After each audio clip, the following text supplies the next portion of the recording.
This is Ethan. I'm going to demonstrate a couple of grooves for you. The first one is called a Nanigo, and it's an African groove based on 6 or 12. So you would count it either 1 and 2 and 3 and 4 and 5 and 6 and 1 and 2 and 3 and 4 and 5 and 6 and, or 1, 2, 3, 4, 5, 6, 7, 8, 9, 10, 11, 12. 1, 2, 3, 4, 5, 6, 7, 8, 9, 10, 11, 12. Well, and if you know that 12 is 4 groups of 3, then I suppose you could also count it 1 triplet, 2 triplet, 3 triplet, 4 triplet. But the 4 pulse kind of contrasts with the feel of the groove, so my guess is you'd be better off counting it either the 6-way or the 12-way. That's how I do it. And the second groove is called a Mozambique. It's a beat that I first was introduced by my drum teacher, and then that was reinforced, when I found some old Steve Gadd drumming videos of him demonstrating the Mozambique on the drum kit at drum clinics and stuff. I'm pretty sure he's credited with popularizing the beat in pop rock type music. In any case, the two grooves are in some ways very similar. They both have a left-hand pattern that either plays snare, high tom, snare, floor tom, or rim tap. Alright, so when I'm playing them back to back or together or mixing them together, I typically stick with the rim tap. And it makes this more of an exercise in changing the feel and the time rather than changing the sound as much. Right? And then I also add in a little extra double tap on the floor tom to the Mozambique to make it even more similar to the Nanigo. So, how do these things actually fit together? Well, they both have a quarter note, what I think of as a quarter note pulse on the hi-hat. 1 and 2 and 3 and 4 and 5 and 6 and 1, 2, 3, 4. So 1, 2, 3, 4. There's your quarter note. And if I'm going to count the Nanigo beat to it, as I already did when I let in, I'm going to count either 6 with 8th notes in between, 1 and 2 and 3 and 4 and 5 and 6 and 1 and 2 and 3 and 4 and 5 and 6 and, or I can count to 12. 1, 2, 3, 4, 5, 6, 7, 8, 9, 10, 11, 12. 1, 2, 3, 4, 5, 6, 7, 8, 9, 10, 11, 12. If you can't count that pattern with that hi-hat pattern, that's something you should definitely work on.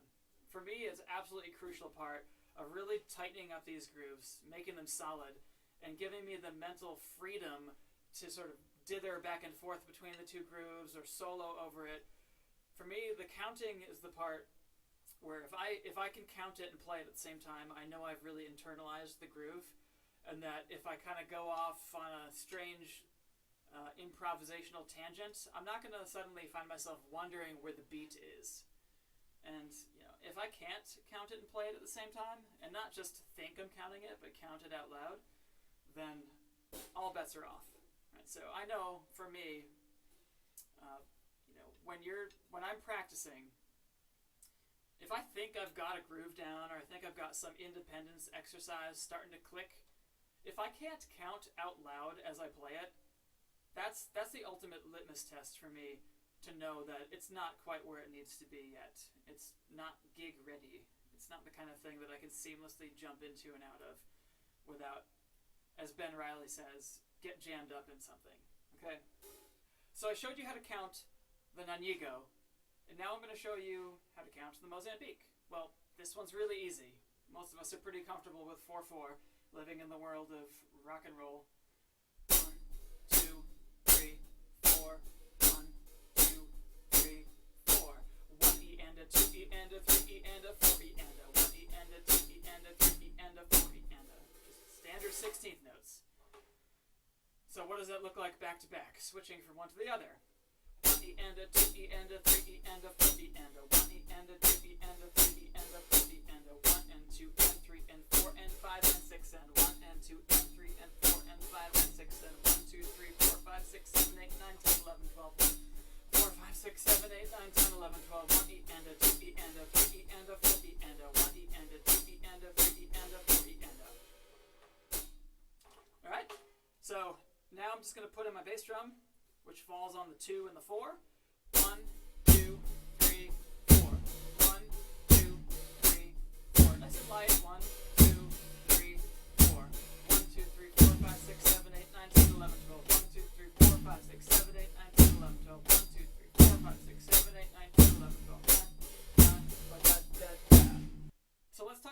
hand patterns for Mozambique.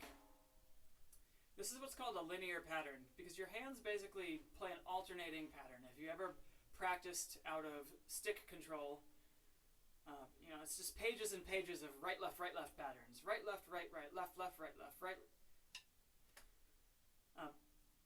So this linear pattern is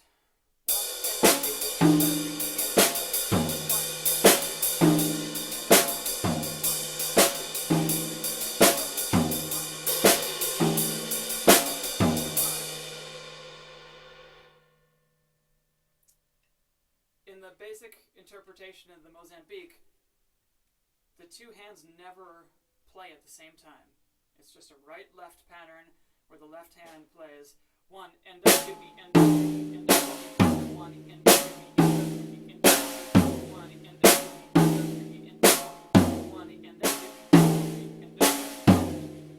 and you can find videos of a much better drummer than me named Steve Gadd, you might have heard of him, demonstrating this and performing it in clinics and stuff.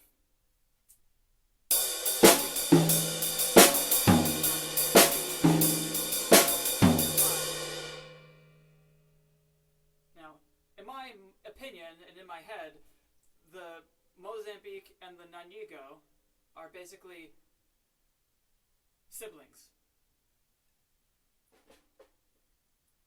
If I play the Nanigo pattern, 1 and 2 and 3 and 4 and 5 and 6 and 1 and 2 and 3 and 4 and 5 and 6 and 1 and 2 and 3 and 4 and 5 and 6 and 1 and 2 and 3 and 4 and 5 and 6. When I add in the hands, notice my left hand's going to do a very similar pattern. Snare, tom, snare, floor tom.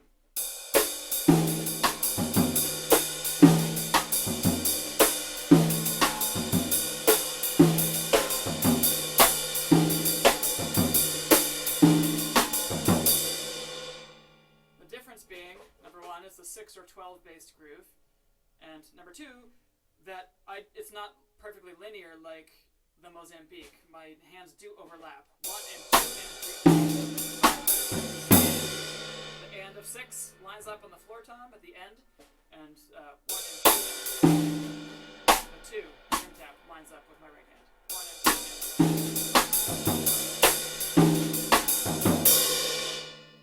That's not something the listener really needs to be aware of. It's something that you need to figure out as the player.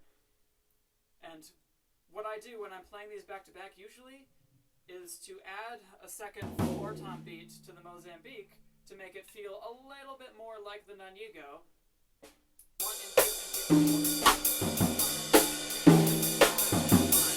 The Nanigo. For the Mozambique, I just add in that second beat. 1 and 2.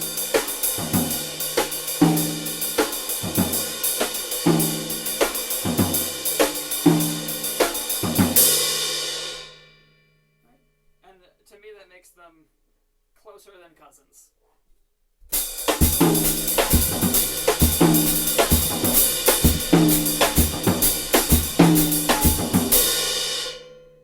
So let's try putting it all together with the count, with the foot pattern, with the hand pattern, and see how it sounds. I gotta count it slow because I'm gonna count it out loud, and I just will get tongue-tied if I try to play it, at a very brisk tempo and count it out loud. So let's try this.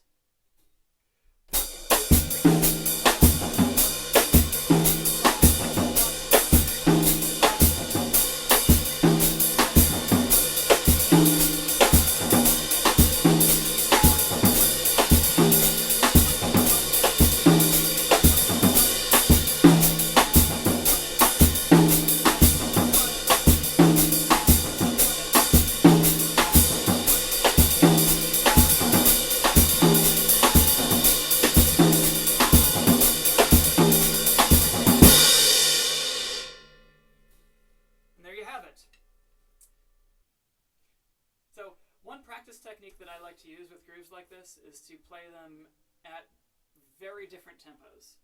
I find that changing the tempo when I'm practicing exposes my weaknesses and my flaws with a technique or with a style better than anything else. I think it's easier to start slow and accelerate to a fast tempo than it is to play at a very fast tempo where maybe you're just barely holding it together, and then you stop and you say, yeah, I did it. I can do it at all tempos. Well, if you think you can do it at all tempos, try taking that very fast tempo and slowing back down. You'll probably find that that's much more challenging than just accelerating. So play slow to fast, but then back to slow again. So I'm just going to play the Nanigo and the Mozambique, and I'm going to change tempos intentionally from very slow to rather fast, and then I'm going to get slow again.